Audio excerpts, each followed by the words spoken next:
Bonjour et bienvenue dans cette nouvelle vidéo de Princesse Périnée. Aujourd'hui, je ne suis pas toute seule, je suis avec Guillaume. Bonjour tout le monde. Qui est kiné. Oui, absolument. On a travaillé ensemble pour une patiente. Et aujourd'hui, on va vous proposer un cas clinique, chose que je n'ai pas encore fait sur ma chaîne, donc j'espère que ça va vous aider. Pour me présenter rapidement, moi je suis kiné. Dans le cadre de ce cas clinique, en fait, je traite beaucoup de patients qui ont des douleurs chroniques, surtout au niveau du dos. Donc, je travaille avec des rhumatos, des médecins du sport. C'est dans ce cadre-là que j'ai reçu la patiente du cas clinique d'aujourd'hui. Pour refaire le topo un petit peu. Oui, bien sûr, donc en fait, c'est une patiente dont l'antécédent majeur, c'est qu'elle a une scoliose qui est vraiment très costaud. Après, cette patiente, elle a 45 ans, elle n'a jamais eu aucun problème de dos auparavant. Donc, ce que tu dis et ce qui est important et ce que tu déconstruis comme mythe tout de suite, c'est pas parce qu'on a une scoliose, c'est pas parce qu'on se tient pas droit, c'est pas parce qu'on est tordu qu'on a forcément mal. Non, tout à fait. Okay. Tu vois, et ça c'est un point important du bilan parce que elle vient avec des douleurs importantes au niveau du dos et il faut peut-être pas tomber dans le piège de se dire ah ouais mais vous avez vu la scoliose c'est normal, vous avez été tranquille pendant 45 ans mais là maintenant c'est bon vous y avez droit, vous avez morflé, on va rien pouvoir faire. En plus le discours est ultra alarmiste en disant c'est foutu pour toi, bon non. Même pour elle en fait si tu veux, pour elle c'était compliqué parce que quand elle a vu qu'elle avait mal au dos, au lombaire et qu'elle avait ses antécédents, elle-même elle a tout projeté sur sa scoliose et autant ce qui est cool avec la scoliose c'est qu'elle n'est pas responsable des douleurs de dos.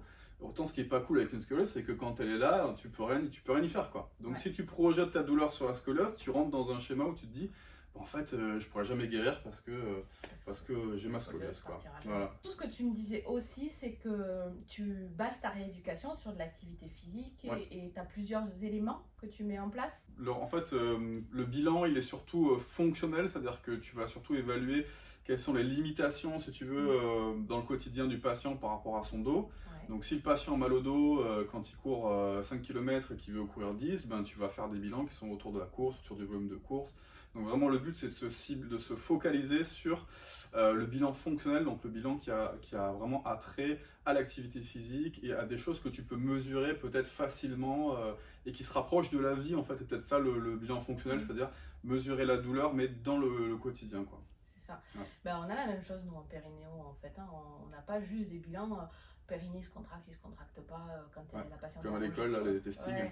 Comme allongé sur la table, on s'en fiche en fait. Ce qu'on veut savoir, c'est il y a des fuites urinaires à la course, il y a des douleurs, il y a des gènes par rapport à l'activité sexuelle, parce que le périnée, une de ses fonctions, c'est la sexualité, donc forcément, ça fait partie du bilan.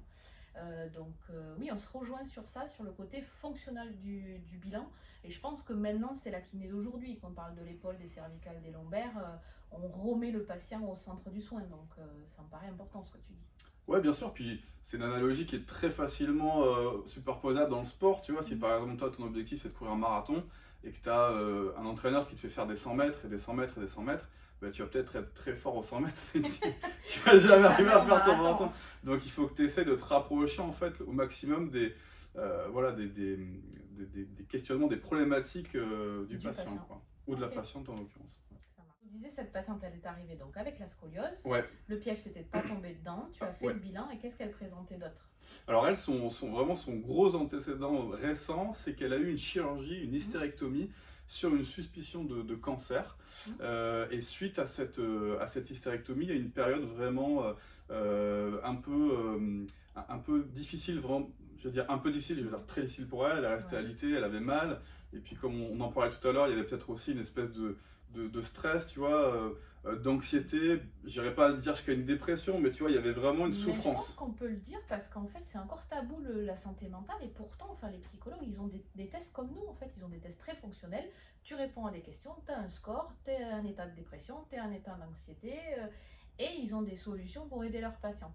Donc, à nous aussi, soignants, de considérer la santé mentale à sa juste valeur. Et ça peut impacter l'activité physique, ça peut impacter la motivation à se soigner et tout ça. Bien sûr. C'est juste d'en parler aussi. Bien sûr.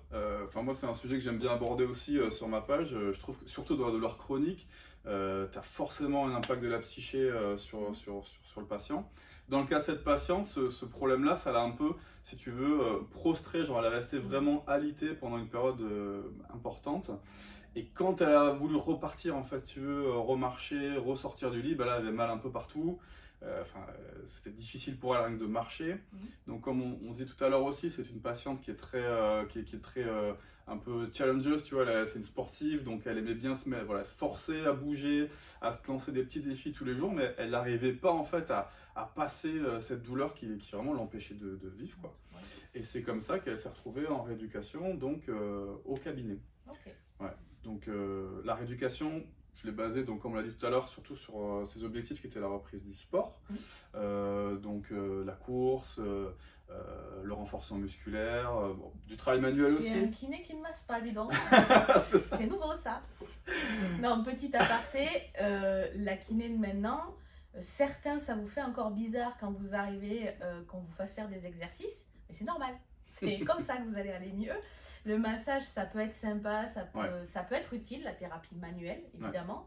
On va pas cracher dessus, mais voilà, le but c'est de vous redonner confiance à votre corps et de l'autonomie.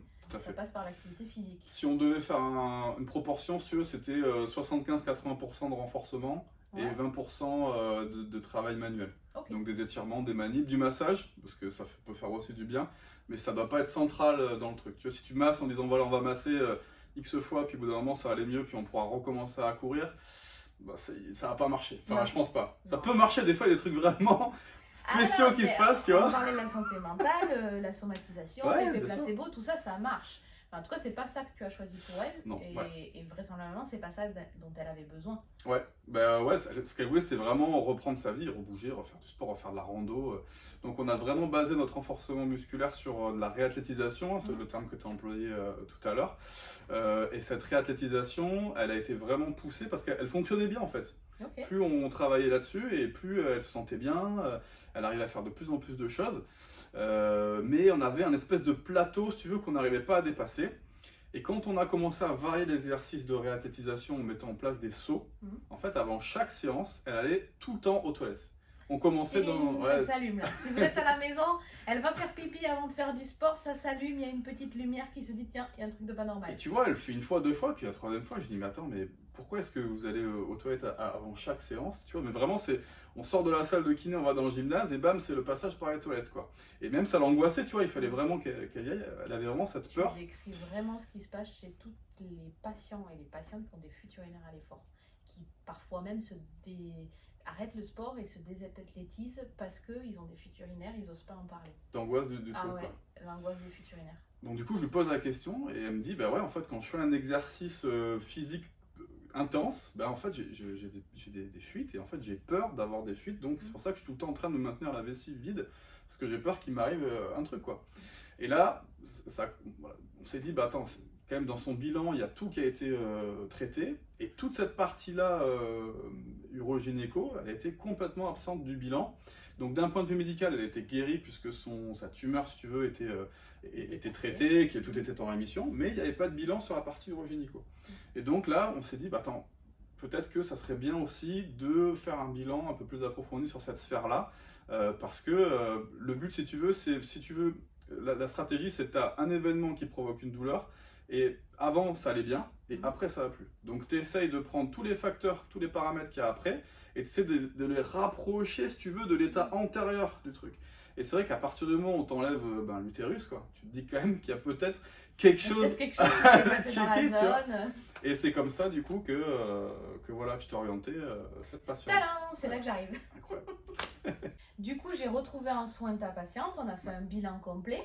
Et l'idée, c'était de respecter aussi ses envies. C'est-à-dire que trop souvent, on a vu des gens qui faisaient de la rééducation périnéale dire « Ah mais ouais, c'est normal, vous courez, c'est fini pour vous, quoi. » Ah non, ça, en 2021, on ne peut pas entendre ça d'une rééducation périnéale. On va voir ce qui se passe. Effectivement, cette patiente, elle avait un périnée qui n'était pas forcément réactif. C'est-à-dire qu'elle savait à peu près où il était, elle savait le contracter, mais il n'y avait pas de réactivité musculaire. Et la réactivité musculaire du périnée, elle est synergique avec le transverse. Le transverse, c'est le muscle le plus profond de la sangle abdominale, là tout au fond, bien sous le gras, sous la peau, bien caché, mais il existe et il est important, parce qu'en fait, quand il se contracte, le périnée se contracte aussi. Et puis, il se contracte en se resserrant. Donc, en fait, il vient stabiliser toute la partie lombo-pelvienne. On parle souvent de statique lombo-pelvienne, donc lombaire et pelvis. Forcément, on peut se douter que quand il y a des troubles de la statique lombaire, quand il y a des troubles lombaires, on peut regarder le pelvis et le périnée. Il y a quand même 30% des patients lombalgiques chroniques qui ont des fuites urinaires. On parle que de fuites urinaires, on ne parle pas de douleurs pelviennes, on ne parle pas de prolapsus, etc., etc. Donc que ce qui est quantifiable et ce qui a été quantifié une fois ou deux dans certaines études. Comme c'est quand même extrêmement tabou, je pense qu'il y en a encore plus. Donc vraiment, ce qu'il faut retenir déjà de ce que tu dis, je pense que c'est important de bilanter le périnée pour tous les lombalgiques chroniques. Parce que ça peut faire tilt, il peut y avoir la petite lumière qui s'allume. Et en termes de rééducation, on n'a rien fait de fou à proprement parler, mais on l'a juste réathlétisé spécifiquement sur la cavité abdominale, sur le périnée, réintégration du schéma neuromoteur du périnée et du transverse dans la course et dans les sauts, et du coup automatisation du mouvement, parce que on entend trop souvent qu'il faut serrer le périnée tout le temps et que sinon ça va. Non, le périnée il est autonome, les trois quarts des muscles du périnée c'est des muscles endurants et des muscles qui ne sont pas volontaires, en tout cas qui sont des fibres plutôt réflexes et tout. Donc non, on ne serre pas son périnée en permanence, ça c'est le meilleur moyen pour le désactiver. Donc c'est déjà ce qu'il faut retenir. Tu savais et tu avais notion de cette importance du transverse dans le renforcement du caisson abdominal? Franchement non, puisque tu sais que tu as quand même des principes où tu sais que tu dois renforcer certains muscles, tu vois, comme le transverse. Alors je vais dire non en fait, si, parce que le transverse avec les muscles érecteurs du rachis, on sait que scientifiquement ce sont les muscles qu'il faut le plus renforcer, mais la notion que j'avais peut-être moins, c'était celle du travail spécifique en rééducation urogynéco. Pour moi, le renforcement abdominal doit s'intégrer dans un renforcement fonctionnel, au risque, si tu veux, d'être parfois en désaccord avec les objectifs du patient. C'est-à-dire que si ton patient veut courir, sauter et que tu lui fais faire que des séances, que des exercices qui sont en dehors, si tu veux, de ses objectifs, peut-être que tu vas pas forcément atteindre ses objectifs. Là, ce qui était intéressant, c'est qu'en fait, toi, tu avais vraiment un travail hyper spécifique qui nous a permis, en fait, nous et elle, de son côté, de potentialiser, si tu veux, son travail de réathlétisation. Donc, si tu veux, et comme je disais tout à l'heure, même si on allait très très très loin dans la réathlétisation parce qu'elle était hyper volontaire, on voyait qu'au bout d'un moment, même si tu mettais un volume de renforcement très élevé, tu n'avais pas ce travail, tu réglais pas le problème, tu n'avais pas de renforcement spécifique. Donc effectivement, il te faut à un moment donné quelqu'un, un spécialiste ou quelqu'un qui soit formé sur le truc, qui te dise voilà, c'est très bien ce que vous faites, mais il manque une pièce au puzzle et puis on va l'apporter quoi. Okay. Du coup, alors je sais pas si tu sais, mais je propose une formation pour les kinés. J'en ai entendu parler. J'en ai entendu parler. Sûr. Qui font pas de rééducation périnéale. En fait, ça s'appelle périnée au cœur de la kiné, vraiment pour pouvoir axer beaucoup sur le caisson abdominal, sur le bilan du caisson abdominal. C'est vraiment la base de la formation, pour que justement, par exemple, si tu fais la formation, à l'issue de cette formation, tu puisses intégrer, en plus de tous les bilans que tu fais, un bilan fonctionnel du caisson abdominal, que tu aies des clés pour pouvoir aider la patiente à engager correctement le transverse, parce que le transverse il est très très haut, mais l'outil qu'on a besoin c'est le transverse en dessous du nombril, sinon le reste ça ceinture et ça fait pas l'effet qu'on veut. Et à l'issue de ça, vraiment d'avoir les clés et de se dire bon là moi j'ai pas les outils nécessaires, il faut que je redirige, parce que on l'a vu, le travail en pluridisciplinarité nous a aidé à faire évoluer la patiente, et même dans notre métier la pluridisciplinarité est vraiment la clé en fait. On ne peut pas tout connaître sur tout. Plus on avance, plus on se spécialise, plus on devient pointu sur un truc, et passer son temps en formation, c'est pas une solution non plus. Donc travailler à plusieurs, on a la chance d'être dans une grande ville et d'être pas mal de kinés. Nous on a cette chance, ouais. Voilà. C'est vrai.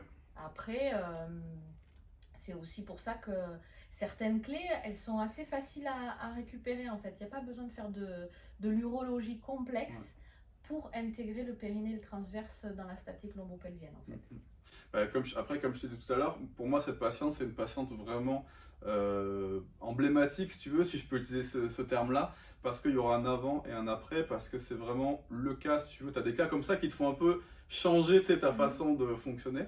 Et c'est vrai que ce cas-là, clairement, quand tu auras des antécédents un peu comme cela, et d'ailleurs c'est ce que je fais à partir de maintenant, tu as des bilans vraiment, tu essaies de poser des questions orientées dans ce côté-là, mais dès qu'il y aura ces antécédents-là, je pense vraiment qu'il y aura un bilan un peu systématique, avec quelqu'un de spécialisé, ou alors, comme tu disais, peut-être avec des tests simples pour déjà peut-être orienter au départ, mais clairement là c'était vraiment la clé pour vraiment arriver le plus possible le fameux état antérieur dans lequel elle était avant son opération.